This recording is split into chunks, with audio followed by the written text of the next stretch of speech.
nari ntitinda y'amezane, nilikuwa na mimba ya miezi 4 ivamo ntangira kuva, nikaanza yani ikatoka, nikaanza kutoka damu. Ndio umukozi mama waruje mu nzu y'Imana, nikaambia mama ambaye alikuwa amekuja katika nyumba ya Mungu, mama waruje mu nzu y'Imana, ndamwona mama, nikamwambia mama nirebe uko bimeze, nikamwambia angalia vile iko. nkavaho nari mpagaze ntireba ati mbabarira unshire mu modoka yawe ungeze mu rugo. Nikamwambia usaidie neke kwa gari yako nifikishe nyumbani. Mbere ko warebye ndugufasha. Akaniambia angalia mwingine atakayekusaidia. Akambwira ntiwambabariye ko kukangeza mu rugo rebe uko bimeze. Nikamwambia angalia vile inakaa. Ate se warebye ndugufasha. Kanambia angalia mwingine wa kukusaidia. Akambwira ni basi ntereza amafaranga 100 yonyine ntege bisi. Nikamwambia nipatie basi 100 nipande basi. Ndirambira ngo ariko ntawakumiyeho. Kanambia hakuna ule amekutuma kangu. Navuye n'amaguru, nilitoka hapo na miguu, ndazamuka hano nagendaga iminota 30, nikapanda mahali kwenye nilikuwa natembea dakika 30, nagenze amasaha 2, nilitembea kwa masaa 2, ngenda navano nagera hari ibise bikamfata nkuna, nilikuwa natembea nikifika mbele uchungu inakuja na inama, cyarekura ngakomeza, kiachilia naendelea.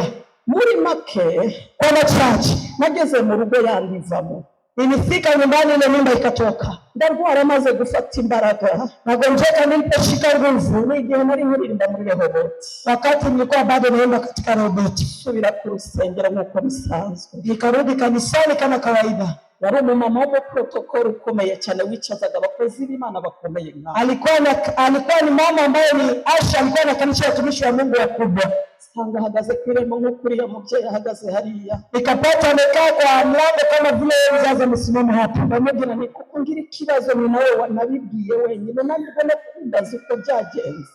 Nikamwambia nilikuwa na shida kweli na wewe niliambia peke yako. Shida hata kuniuliza kulienda namna gani. Arangije arambira bose burya koko byari byo. Akaniambia ukweli ni kweli. Reka mbabwire. Wacha niwaambie. Muzi ko hari igihe Satani ashira Satani nako Satani ashira umuntu Satani ashira Satani mu nzira yawe. Kuna vile Shetani anaweka Shetani kwa njia zako. Wewe unakubera Satani ntacyo gupfa. Na mtu anakuwa Shetani bila wewe kuwa na shida na yeye yote. Muri make bara abantu b'abakire yitwara, umugabo yitwara, abana bafite umushoferi. Walikuwa watu matajiri, walikuwa wanaendesha gari, mume anaendesha gari na watoto wako na driver. Mu gihe gito yasinze uko byagenze. Kwa muda kidogo sijui kulifanyika namna gani. Ngiye kubona nkazaza mbona bahagaze ku muhanda bateze bisi. Nikaona wanasimama kwa barabara wakiwa wameongoza basi. Mbona rimwe mbona kabiri mbona gatanu mbona 10. Nikaona mara moja 2 3 10. Navuga se byagenze bite? Nikamuuliza kuliona namna gani? Za gusanga ubuzima butagira formula. Nikakuja kupata maisha yana formula. Nasanze ubuzima butagira formula. Nilikuja kupata maisha yana formula. Niyo mpamvu ndavuye ngo Imana niguhuturabo turabo tw'umwisi. Na anasema Mungu akikupatia utu tumeota duniani. Uzabe gisambo. Usikuwe mchoyo. Uzaduhereza n'abandi. Patia wengine. Nagura ibiro 20 by'umuceri rero umuturanyi waraje abantu inzara umugabo ubwe. Ukijua kuna mwenye ni jirani yako hauna uwezo upatie. Mbona ufite ibitenge 5 ufate kimwe. Ukiona uko na vitenge 5 patiana kimoja. Usanga umuntu wicaye ku muhanda udafite amaguru uri gusabiriza fata 50 ijana 500 igihumbi blessing. Ukipata mtu amekaa kwa barabara hana miguu usaidie mpatie 500 200 kitu yote. Ndimo mbareba rero bahagaze ku modoka bose nako ku muhanda bateze imodoka. Nilipoangalia wakiwa wako kwa barabara wanangoja bisi. Iyo ndirimbo yanzamutseho ngo ubuzima ntibugira formula. Hapo ndio nilipona ikisema maisha inanga formula. Nukuri mujye mumenya gukorera Imana mu gihe Imana ibahaye umugisha. Mjue kutumikia Mungu wakati Mungu amewabariki. Ntabwo ndotindere kandi ndirimbo nasoza. Sitachelewa tena nyimbo hii moja mnamzii. Ndimo ndarendiye Imana wewe. Bekavuga ngo yakoze imirimo tutari gukora. Yaturinze amajyana amazi atura amahoro. imva twari twaracukuriwe zarazisibanga, shimo tulikuwa tumechimbiwa zilivutwa. uyu munsi turi amahoro, turashima. Sasa tuko amani, tunashukuru. Imana ihabwe icyubahiro. Amen. Ndabizi umukozi w'Imana kuva mu Rwanda yasimbutse inzahiro. Najua mtumishi wa Mungu aliruka pia yeye vingi. Tari yako, tari ya babo. Rakatarababasi ya matarabo. Karabo shekete ya mama. Rakuri ya ba. Rekata ya masata ya baba. Tari ya babo. Shekete kete kete. Sharadi yako. Riya masata rabo. Ori ya baba baba Raka ya masata baba. Riya masata Tari ya ba. Shalako. Raka ya mama sata rabo. Hallelujah, hallelujah. Ori ya baboza. Pelako. Tari ya ba. Sharako. Tari ya ba. Leprakato Ori ya baba baba boza. Lekatosh kato sedena kadayanando. Labra sodena sikanando. Oh, shade sikapa. Leprayando sekena.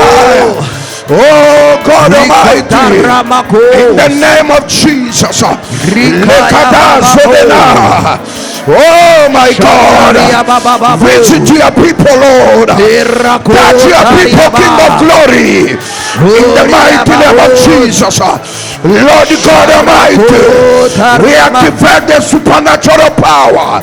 We activate the supernatural anointing. In the mighty name of Jesus, Rabayando Sekata, Lepra Zodena, Lekata Sokata.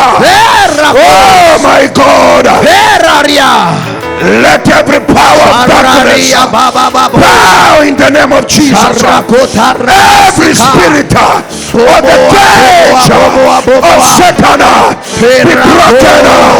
Be broken. Be broken. Be broken. Be broken. In the name of Jesus.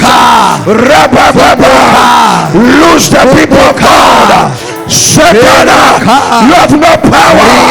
You have no power. You have no power. Lose their heart. Lose their soul. Lose their spirit. Lose their body. Lose their mind. In the mighty name of Jesus. Tunajitenga na nguvu za giza. Tunajitenga na nguvu za kifamilia. Tunajitenga na madhabahu ya wachawi.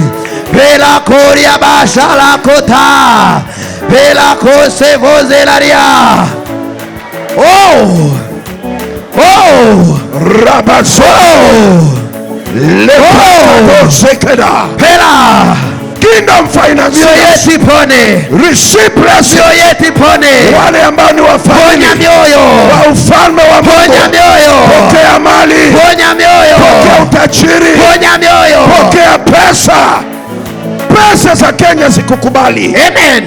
Mbingu ya Kenya ikufungukie. Amen. Kwa jina la Yesu Kristo. Hallelujah. Rapayando. Pelako. Accept you. Accept you. Hallelujah. Accept you. Hallelujah. Accept you. Hallelujah. Accept you. Hallelujah. In the name of Jesus. Oh. Rekaya kata. Ria kantelebosi anato. Rikaya basakata. Rebo sete keteka.